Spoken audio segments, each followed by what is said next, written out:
I am getting prepared for Battlefield.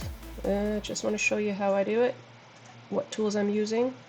I do have a checklist that I do share with my alliance on a, let's say, irregular basis. I really hope that they have it. This is my checklist. I just highlighted the big ones so that it's easier for me to read, and then I just go down the list. So of course I will join Discord, select PvP Monarch talent. I think that, so I really just go down the steps. The first one is my nap or my peaceful tree, and then this is my PvP tree and Monarch talents, so I'm going to switch that. I'm going to change my blazons unless where are they? Are they already set where they need to be? How I usually start out is, because we're a pretty offensive team, so I keep my ranged as an offense. If you have checked out my Blazons video, you know that the number 1 is my defense and number 3 is my offense. For ground, since that is a big reinforcing march that I usually use, I don't use it for PvP as much. I leave that on defense. And then mounted, I'm going to go from monster to offense, and then siege. That is kind of variable. Yeah, I don't really have a go-to, I think, on this one. Maybe I start out on defense just to be prepared for people to rally me, but honestly, I am not the first keep that they usually rally, so I'm going to go offense, especially if if the other team is small / big enough for us to rally with siege, then I'm already in the offense. So my blazons, next one, change duty generals from development to PvP, which honestly that was in the very beginning. I still have it on there since I share that with my alliance. Maybe that'll help them. But I do have all my duty generals as PvP generals because they also have peaceful buffs, or it's just too much to switch them all out because they are all super generals, super officers, and you'd have to switch out the gear for every single general if you were to switch them out. If you have questions on that, let me know and I can make a video on that. But that is not part of this video. As you see, they are all super. So I'm going to leave all my duty generals, equip wall general for PvP. That is always a good one to remember because for my peaceful time between battlefields, I have Shajar on there, but I have her as an assistant, never as a main. In case I forget, then at least I have Leo to fight for me.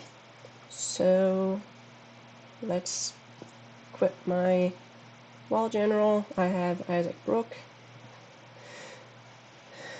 And check your PvP general's gear. I think that is really helpful because sometimes you do forget to switch some gear around. Honestly, the only gear that I need to switch is on my mounted general because he is set up with Aurora gear, which that is still helpful in mounted attacks, but I do have, and it's also refined for mounted, so it's not terrible if I forget that, but I do have bourbon gear that I'm going to use. I don't have a full set, so I'm going to equip that. And I have done some attacks and a little bit of math, I guess, to see if the bourbon gear is worth switching, because with heroic gear I do have some already start up a little bit. But if you look at the heroic gear, it's troop attack on monsters, and then mounted, yes, mounted, okay. Let's go real quick. Nope, not this. Alright. There you go. Ground and mounted troop attack. Mounted attack. So it does have a decent amount of mounted stuff. That's great.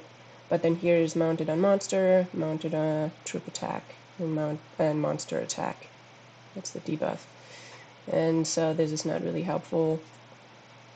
Then let's see the helmet, mounted defense, mounted HP, and that's it.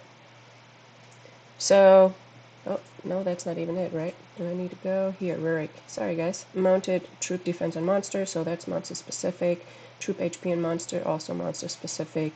And then this is 25 mounted troop defense. So, I felt like it was worth, excuse me, switching out the gear. So, Napoleon is my only general that I need to switch the gear on. If I had done any experimenting, I would have to look at all my other generals, but I don't. So let's go to March presets. That is a good one to show because I do actually have my own a little spreadsheet for that. March preset, and that is my spreadsheet that I created.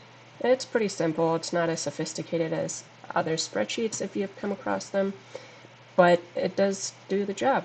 So I have my my marches, archer, small siege, big siege, ground, mounted, and then I even have a looting march, undead march, and trap march. So I'm not going to go over that, but I have my base march size in here, which I don't think that is up to date because I don't use it as much. I have the one that I'm using highlighted for the looting siege. I don't buff it because if I'm doing SVS, sometimes my buff runs out and I really just bounce around sending my looting march. But that is not the video right now. Right now we are talking about getting ready for battlefield. So I always fight with a 200% march size buff, and the way that I have it set up is this is my march size right here in the gray part, and there's a little formula that I'm using. This is my actual march size, and then minus C52 times 54. 54 is how many troop tiers I have, and then C52, where is it? Let's go and have a look what it actually is. C52 is this one right here. So I am using 2222, and the reason really is because it is the easiest to enter. I used to use 999 as a layer for all my layers. Let's go into my marches. So I'm still set up from SVS for archer, mounted, ground, and then this is my small siege. This is going to be my reinforcing march. Here I'm going to use my big siege march. I am using Suka, and as an assistant I am using Cleos. Then I adjust my military tactics to siege and attach all my subs. Then I go all the way down. It's easiest for me to go all the way down. And then I start typing in the number that I have my spreadsheet calculated for, which is 222. I could go through it all the way, 222. It's easy to enter. I don't have to move my finger across the keyboard, really just stay hovering above the 2. Or what I can do is I can, Control C and then Control V, just copy paste since I'm on the computer. But if you are on your phone, you can just type it in, and I would recommend doing just a single number like I'm doing here. If 2000 is too big for you for your march size, a pretty common one is 1000, then I would recommend using 999. You're sacrificing only one troop to fill your march tiers, your layers. So, and it's much easier to enter. Try it out, and you'll see that it's much easier. So, usually, I stop at the actual layers that I want to adjust. But since I'm doing this video and I'm talking, I am a little distracted, and I'm just going to go all the way through, and then I will adjust my layers once I have them. So for this is my big siege. This is my big siege right here. T15, 14, 13, 12 is what I'm going to adjust it to, and here are the percents. So for T15 I have 5%, as you can see in the formula up here for this slot right here. It's the product of G20 and C22. G20, this is my march size, which that has its own formula, right? But it's G20, this one right here, and C22.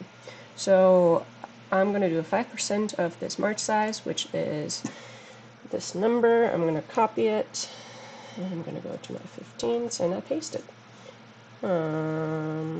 Okay, not in there yet, so I'm going to save this real quick as a random. Okay, troops have returned. I guess I was a little too fast. Let's go back in here, and why did... I'm confused. I know I added my generals. Anyways, Zuka, Cleos. This is added. Okay. Hey, they are not in here. Zuka. Ebony, what are you doing with me? You're seeing this, right? Zuka and Cleos. Okay. Now click on here and it switches back. Wow. Glitch much? Let's add them back and see if I can keep them in there and save it as is, since I already have my military tactics. Ebony. Selected. I don't need to click on that anymore. Have my subsidies, and let's continue. Alright, copy paste, since I still have that number in here. T14. I'll do this, copy, paste.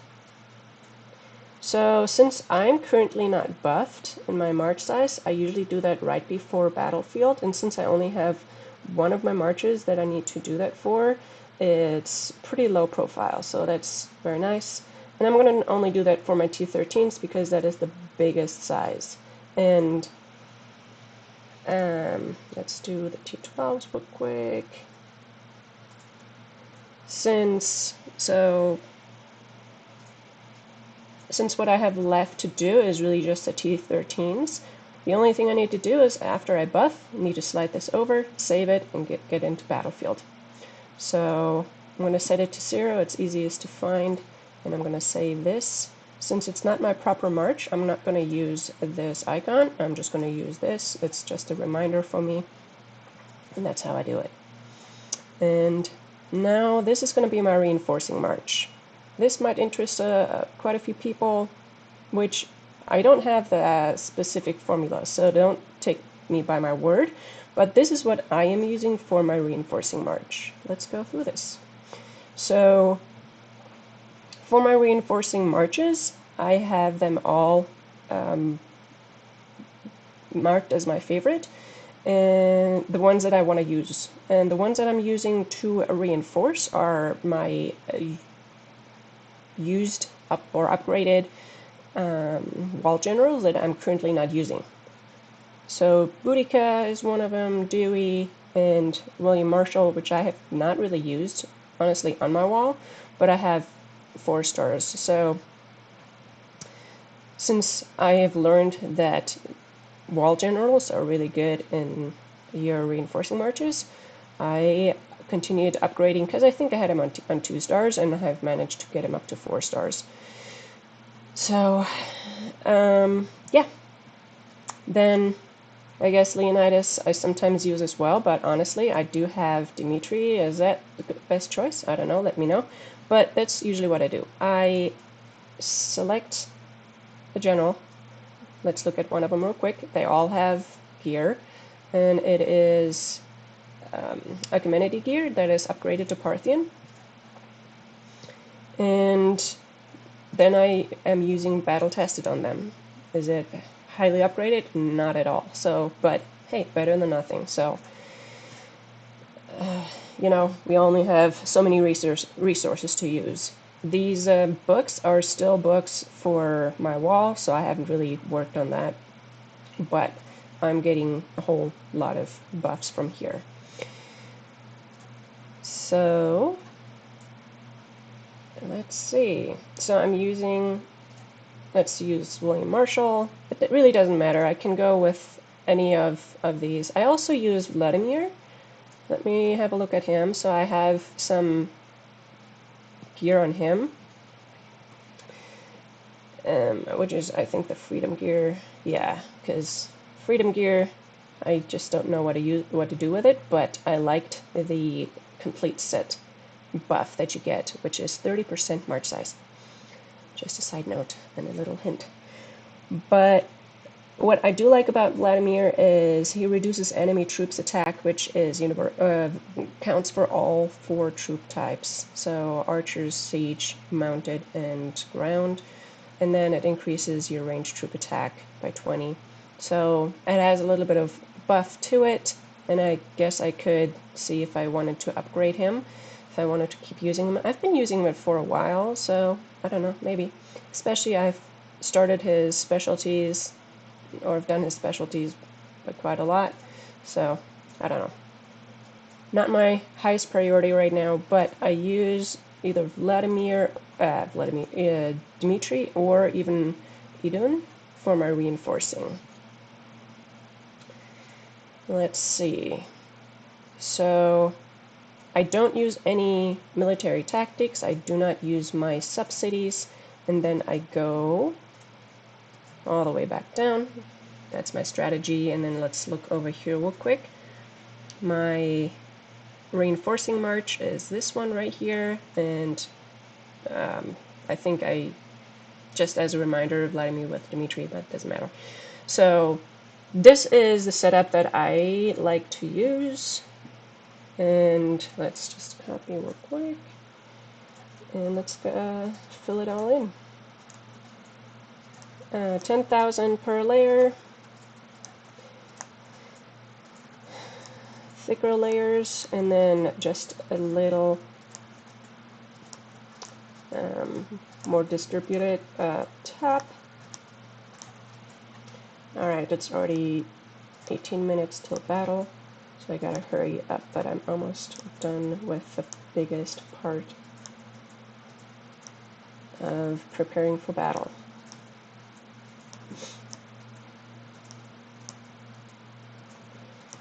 Let's see. Oh. Here, let's go. I will have T10 through 11. I want to do this. Actually, no, I'm going to do my Cav. Since Cav is, yes, it can be helpful, but it's also weak in defense, I am usually only doing the 10,000 for those.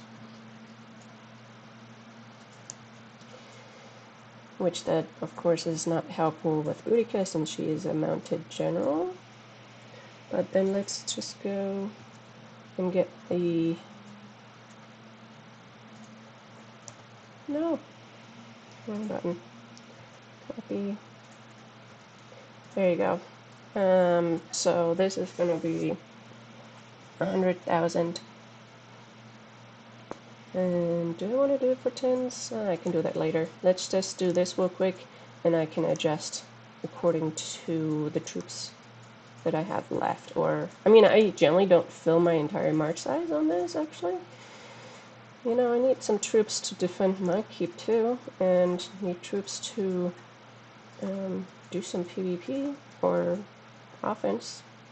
Okay, so since I have T15 Siege and Archers, I'm not really including those in my defensive setup, which is in the T14, 13, and 12s. Especially because I don't have a whole lot of sieges yet. But the way that I have it set up is I add a 3 right here, make it 400,000 for ground, since T14 ground is big, make it 200,000 for archers, nothing for cab, nothing for siege. And then for the middle layer, I make it 300,000, 300,000, and then I just reverse it for, I really just try and keep it simple. Reverse it for T12s.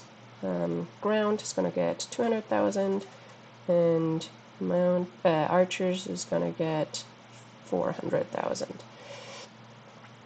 So now I'm at 3 million, and I can add some T10s here. Let's do one more from 10,000 to 100,000. Oh no, not you. You calf.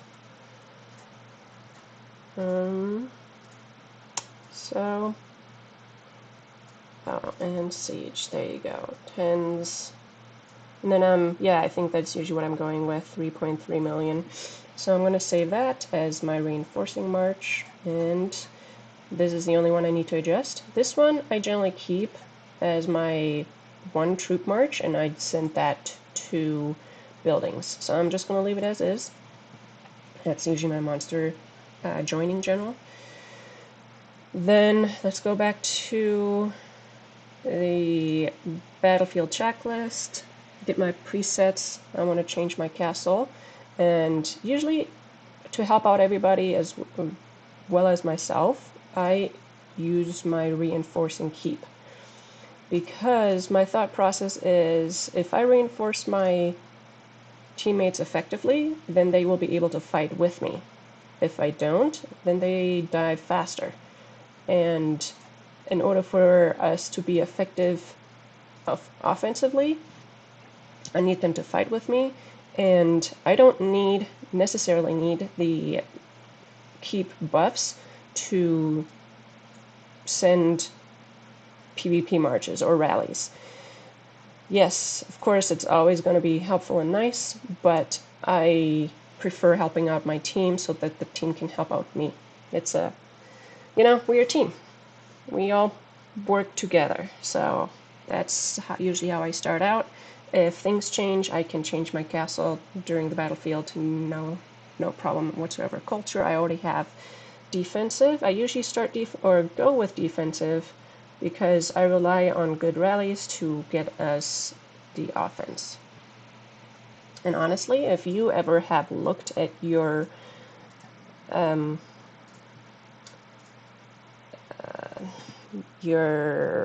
subsidies,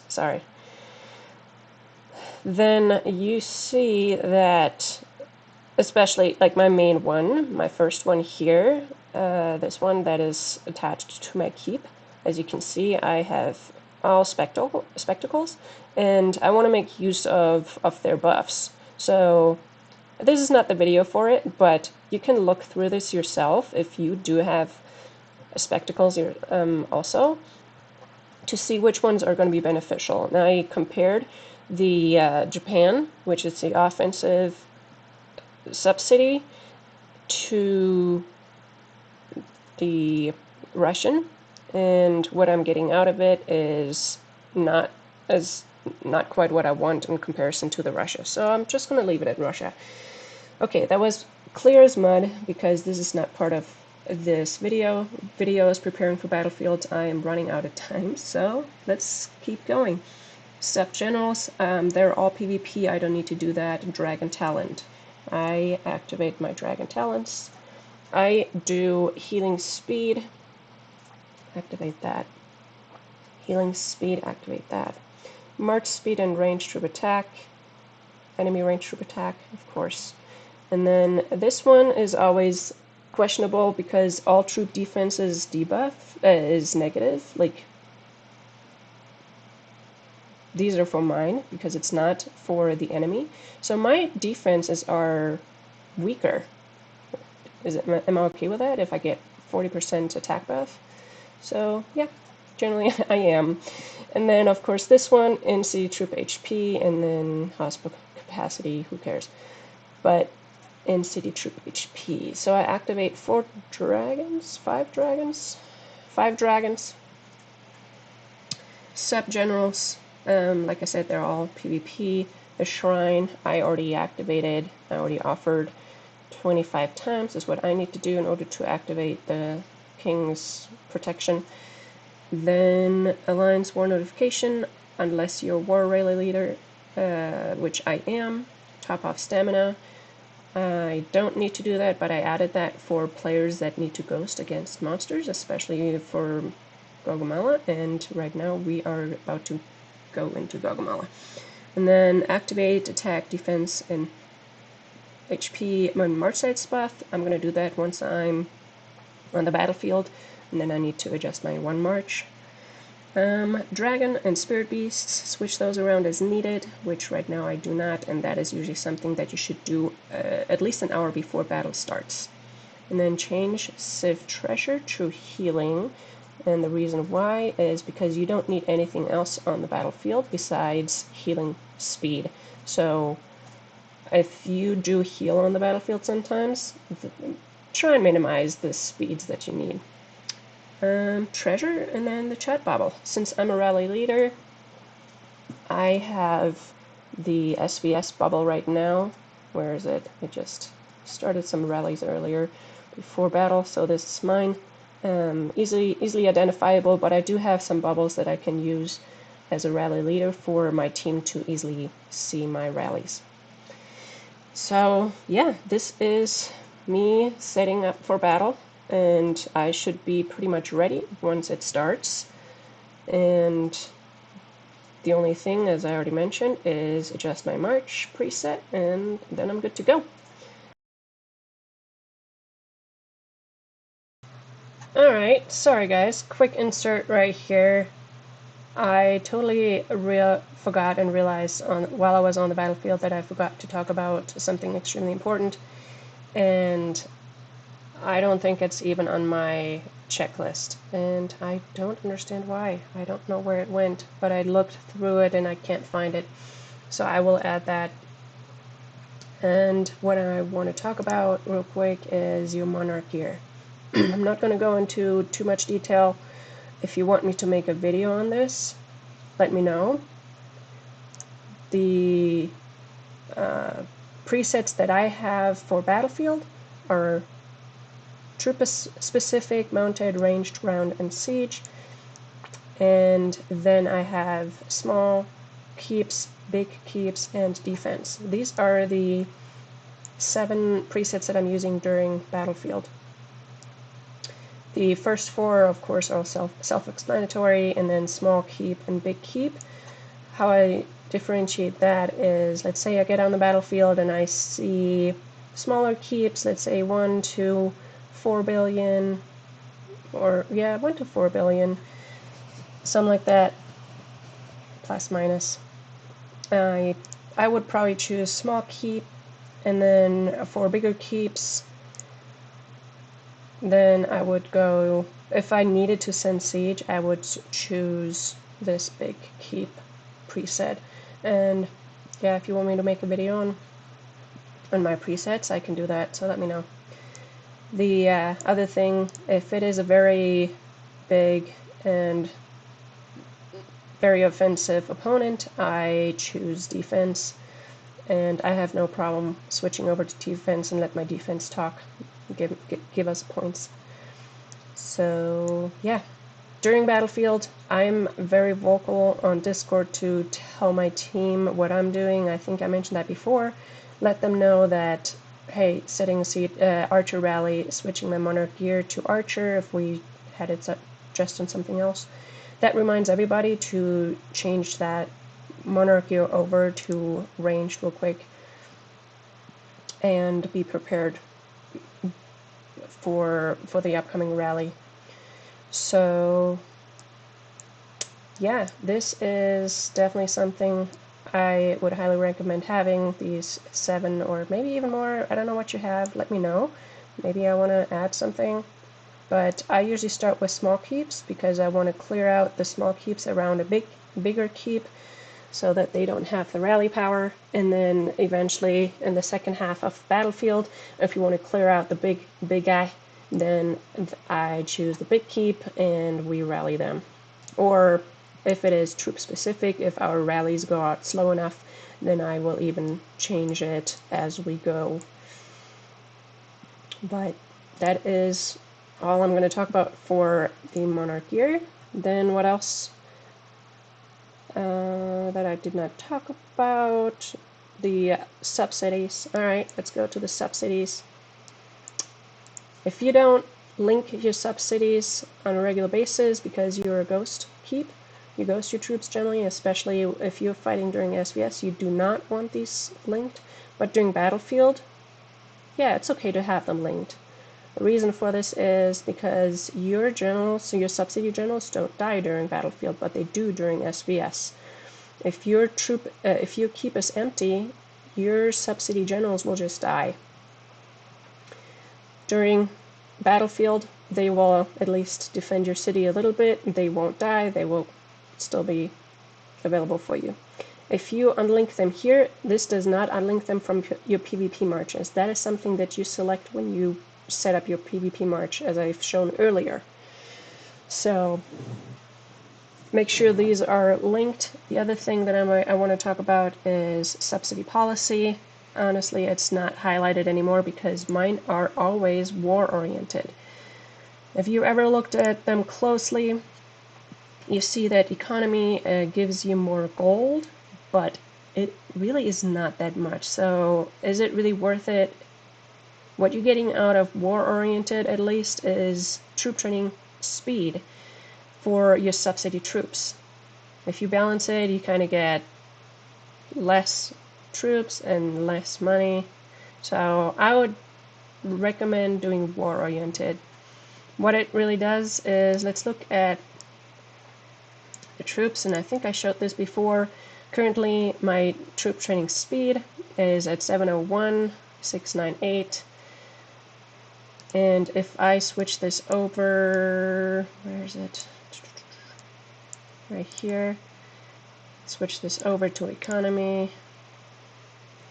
Go back into my troops. It's down to 661 and 658. So your troops and your subsidies just won't get trained as fast. And if I'm not using my subsidies, that's what I want my subsidies to do for me. Train those troops so I don't have to pay gems or more gems. Train those troops because I want my subsidy to take care of itself. So yeah, this is not highlighted anymore, just leave it on warranted. My best recommendation on that. The other thing is flexible specialty. Didn't really talk about that. And if you go into your generals, the ones that you're using during battle, your PvP generals and your wall general, or even your subsidy generals, and you don't have that set up, let's say you need to switch your specialties around a little bit for monster hunting and then for PvP, so this is kind of a reminder to do that. It's that 5th specialty, especially if you're using battle tested, it's kind of a universal one. Then this is a good time to look at your specialties. If you already have that set up, then you know which one to go for and do it easier. So let's go into this. You just look at all of the names that one is attached to. If there's one that you don't want it to be attached to, then you attach it to somebody else. I mean, kind of self-explanatory, like you're using Electra. Electra is in my Senate. I am not really using her, so since this is an archer specialty, I could put that on an archer general, and I probably should, now that I'm looking at it. Where is my other archer? Eleanor. No, she is using one already, so we're good there. And then Douglas is piercing arrows as well. So yeah, flexible specialty. I thought I add that too at some point in my EVONY career. I needed to flip those around a little bit between monster hunting and PvP, so maybe that helps you too. So I think now I covered everything, and see you guys on the battlefield. Hopefully this was insightful and might help you set up your keep for battle in the future as well. Like, subscribe, leave some comments, give me ideas, ask questions, and I'll see you next time.